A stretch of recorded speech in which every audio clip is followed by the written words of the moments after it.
اللہ کا خزانہ کیا ہے؟ اللہ کا قرآن ہے۔ اللہ تو قرآن کی حفاظت کن سے کروائے گا؟ فوج سے کروائے گا، پولیس سے کروائے گا، اداروں سے کروائے گا، پہاڑوں میں کروائے گا۔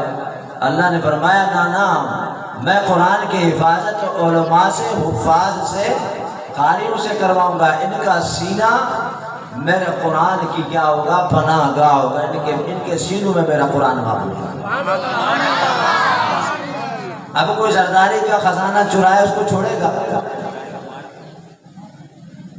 تجھے تو بتا دوں گا، اللہ کے خزانے کو جو نقب لگائے گا، علماء اور حفاظ قراء مساجد مدارس کو مٹانے کی کوشش کرے گا۔ حضور نے فرمایا کہ من عاد لی ولیا فقد آذنتہ بالحرب، وہاں بعد میں پہنچنے دوں گا، پہلے میرے جنگ اس کے ساتھ شروع ہو جائے گی، وہاں بعد میں جانا ہے۔ اب میں دو باتیں عرض کروں گا، ایک ہے قرآن۔ قرآن کو ماشاءاللہ سب مانتے ہیں، مانتے نہیں مانتے؟ سب قرآن کو ماننے والے بیٹھے ہیں۔ اور دوسرا ہے قرآن کی ماننا۔ دو باتیں عرض کروں گا پھر بات ختم کروں گا۔ ایک ہے قرآن کو ماننا اور دوسری چیز کیا ہے؟ سب نے بیان کیا کہ ایک لفظ پڑھو 10 نیکیاں ملتی ہیں، حرف پڑھو، دوسرا حرف پڑھو 10 نیکیاں ملتی ہیں، تیسرا حرف پڑھو 10 نیکیاں ملتی ہیں۔ لیکن بعض دفعہ قرآن پڑھتا ہے تو قرآن لعنت بھی بھیجتا ہے۔ کیوں بھائی؟ سب نے تو آپ کو یہ بتایا جو قرآن پڑھتا ہے 10 نیکیاں ملتی ہیں، الف پر 10، لام پر 10، میم پر 10۔ جو قرآن کو مانے گا قرآن کی نہیں مانے گا قرآن اس پر لعنت بھیجے گا۔ میری بات نہیں آ رہی؟ مثال کے طور پر قرآن کریم میں آتا ہے وَأَقِیمُوا الصَّلَاةَ، قرآن میں کیا آتا ہے؟ نماز پڑھو۔ جب یہ آیات پڑھتے پڑھتے اسی آیات پر پہنچتا ہے وَأَقِیمُوا الصَّلَاةَ، لیکن نماز نہیں پڑھتا تو قرآن کہتا ہے تو مجھے مانتا تو ہے، پڑھتا تو ہے، لیکن عمل نہیں کرتا، تیرے اوپر لعنت ہو۔ کیا ہو تیرے اوپر؟ وَآتُوا الزَّکَاةَ، پڑھتا تو ہے مگر زکوٰۃ نہیں دیتا، تیرے اوپر لعنت ہو۔ قرآن کو تو مانا مگر قرآن کی بات کو نہ مانا، قرآن کہتا ہے تیرے اوپر لعنت ہو۔ آگے قرآن کیا کہتا ہے وَقَضَىٰ رَبُّكَ أَلَّا تَعْبُدُوا إِلَّا إِيَّاهُ وَبِالْوَالِدَيْنِ إِحْسَانًا۔ پڑھتا پڑھتا جب یہاں پہنچتا ہے کہ ماں باپ کا ادب کرنا، بوڑھے ماں باپ ہیں ان کو اف نہ کرنا، اگر یہ ناراض ہوں گے تو رمضان کی نیکیاں، نماز کی تراویحاں، سجدے نوافل فرض سارے منہ پر مار دے گا، اللہ تعالیٰ کوئی عمل قبول نہیں کرے گا۔ جب اس آیات پر پہنچتا ہے اور ماں باپ کا ادب نہیں کرتا، قرآن کہتا ہے تیرے اوپر لعنت ہو، پڑھتا تو ہے عمل نہیں کرتا۔ سمجھ میں آ رہی بات نہیں آ رہی ہے؟ قرآن کو بھی مانو تو قرآن کی بھی مانو، قرآن کو بھی مانو تو قرآن کی بات کو بھی مانو۔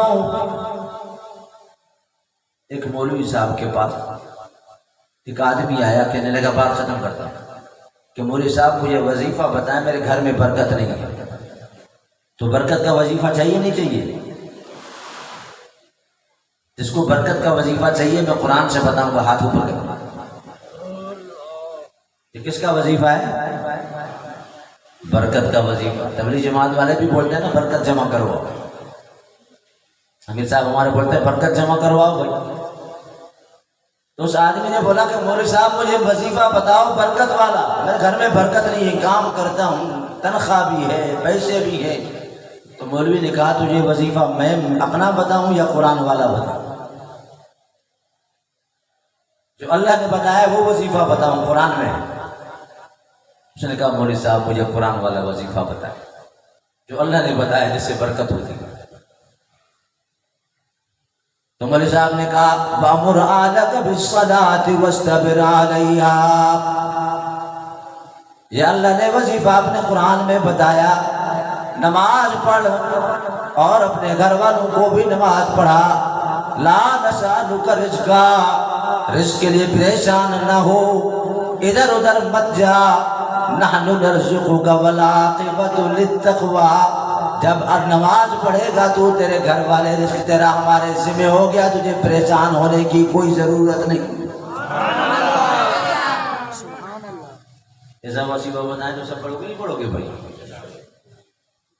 کیسے مشکل کیوں نہ ہو یار، سب کچھ مل جائے تو کیا چاہیے؟ اللہ نے وظیفہ بتایا تو اس نے بھی 5 مہینے نماز پڑھی، 6 مہینے جب سال گزر گیا تو واپس مولوی صاحب کے پاس، مولوی صاحب نماز تو پڑھ رہا ہوں میں بھی، میری بیوی بھی، لیکن برکت نہیں ہو رہی، اور قرآن نے کہا کہ برکت ہوگی۔ کہو قرآن سچا ہے، کہو قرآن، تو قرآن نے کہا برکت ہوگی، وہ مولوی صاحب کے پاس واپس آ گیا، برکت نہیں ہے۔ تو مولوی صاحب نے کہا پھر تیرے گھڑے کے اندر سوراخ ہے۔ کس کے اندر؟ مٹکا ہوتا ہے نا، مٹکا، مٹکے میں 8 سوراخ ہوں، اوپر سے برما چلانا شروع کر دو، پانی بھرنا شروع کر دو، مٹکا بھرے گا۔ یہاں ٹینکر لے کے اس کا پیپ اس میں ڈال دو، ادھر پانی آئے گا، ادھر۔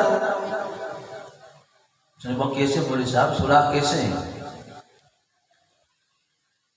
اٹھا پولیس میں، تو مولوی صاحب نے اس کو کہا فلاں دن تو ٹرک روک رہا تھا، کاریں روک رہا تھا، کیا کر رہا تھا؟ میں کہا مولوی صاحب وہ تو میں مٹھائی لے رہا تھا، 20-20 100 روپے، نماز بھی پڑھ رہا ہے اور مٹھائی بھی لے رہا ہے۔ نماز وہ نماز ہے، ان الصلاۃ تنہی عن الفحشاء والمنکر، جو برائی سے روک دے وہ نماز سمجھ لو میری اللہ کے یہاں قبول ہے۔ تو مولوی صاحب نے کہا یہ کیا کہا؟ وہ تو مٹھائی لے رہا تھا۔ مولوی صاحب نے کہا مٹکے میں سب سے بڑا سوراخ، میرا سوراخ تو یہ ہے۔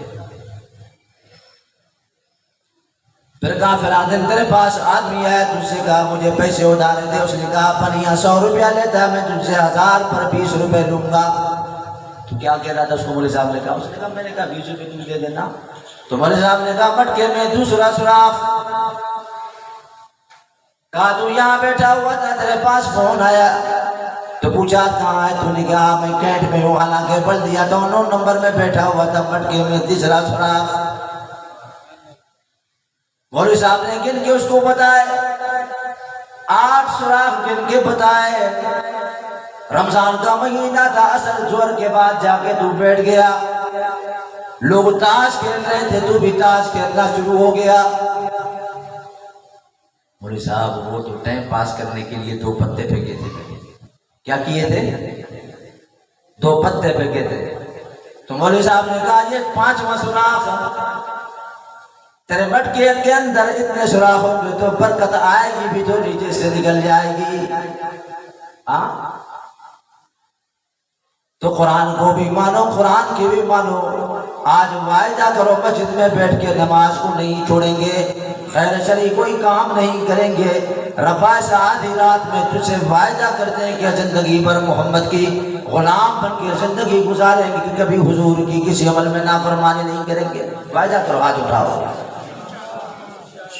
نہ تاش کے قریب جائیں گے، نہ نماز چھوڑیں گے، اللہ اکبر کی آواز آئے گی مسجد میں آ جائیں گے۔ تو قرآن کی مانو۔ بعض آدمی ہوتے ہیں بڑے آدمی، گورنر ہے، یہ صدر ہے، یہ نواب ہے، یہ مسجد میں نہیں آتا۔ جب قرآن میں آتا ہے وَأَقِیمُوا الصَّلَاةَ، کوئی نماز پڑھنے نہیں آتا، آواز آذان کی اس کے کانوں میں آتی ہے، تو قرآن کہتا ہے قیامت کے دن تلفح وجوہہم النار وہم فیہا کالحون، اللہ اس کو بڑا کر دے گا، 3 میٹر کندھا ادھر سے بڑا ہو جائے گا، 3 میٹر کندھا ادھر سے بڑا ہو جائے گا۔ دنیا میں تو جھوٹ موٹ کا بڑا ہوتا تھا، آج حشر میں ہم تجھے سچ مچ کو بڑا کر دیتے ہیں، ہو جا بڑا۔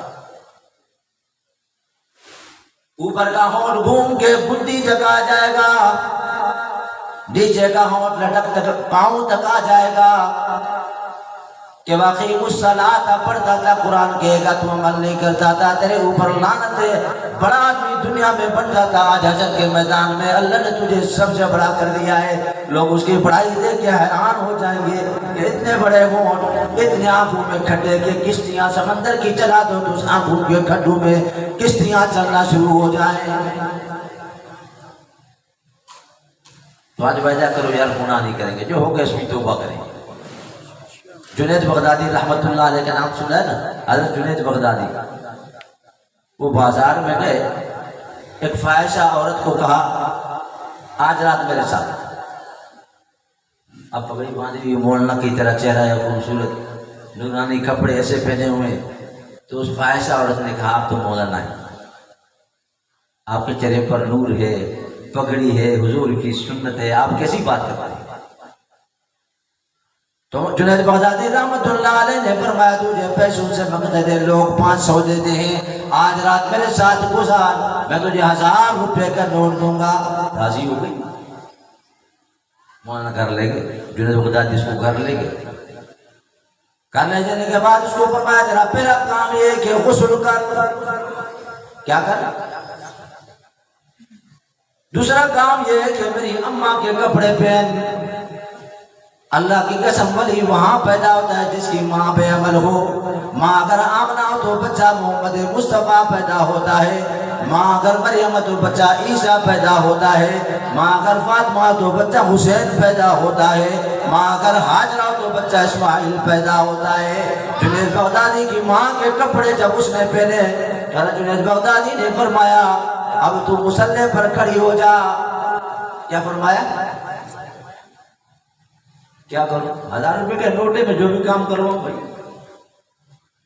کہا تو مصلی پہ کھڑے ہو کر نماز میں قرآن پڑھنا شروع کر۔ اس نے اللہ اکبر کہا، حضرت جنید بغدادی رحمت اللہ علیہ پیچھے بیٹھ کے رونے لگے، ربا میرا کام تھا مصلی تک پہنچانا، آپ اب تو دلوں کو بدل دے، اس کے آگے آخرت اچھی بنا دے، گناہوں سے تائب ہو جائے، میں نے اپنا کام کر دیا، اللہ تو اپنا کام کر دے۔ ہم نے بھی تمہیں اپنا، ہم نے تو اپنا کام کیا، تمہیں مسجد تک لے آئے، اللہ ہمیں تم کو مسجد تک لے آئے، تیرے گھر میں آ کے بیٹھے، آگے دل تو بدل دے، جتنے بھی آئے ان سب کو بخش دے، ان کی حاجات کو پورا فرما دے، 5 ٹائم کا نماز رمضان کے بعد بھی کوئی نمازی بنا دے۔